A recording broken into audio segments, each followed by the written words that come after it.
سابق وزیر وہ BRS کے کارگزار صدر کے تارک راما راؤ نے حکومت کے بلوں پر گورنرز کی منظوری دینے کے فیصلے کے لیے مدت مقرر کرنے کے سپریم کورٹ کے فیصلے کا خیر مقدم کیا ہے۔ انہوں نے مطالبہ کیا کہ سپریم کورٹ اسمبلی اسپیکرز کے تعلق سے بھی MLAs کی وفاداری بدلنے پر فیصلہ لینے کے لیے ایک مدت مقرر کریں۔ تمل ناڈو حکومت کی جانب سے گورنر کے خلاف ایک درخواست دائر کی گئی تھی جس میں تقریباً 10 بلوں کی منظوری 1 سال سے زیادہ عرصے سے زیر التوا ہونے پر اعتراض کیا گیا تھا۔ اس پر سپریم کورٹ نے ہدایات جاری کی اور مدت مقرر کی۔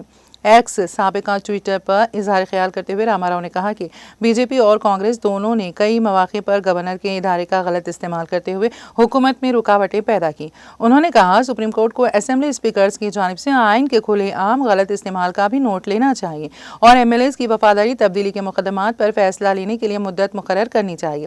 راما راؤ کا اشارہ BRS کی طرف سے اسمبلی اسپیکر کو 10 MLAs کی نااہلی کے لیے دائر کردہ درخواست کی طرف تھا جو حکمران کانگریس میں شامل ہو گئے تھے۔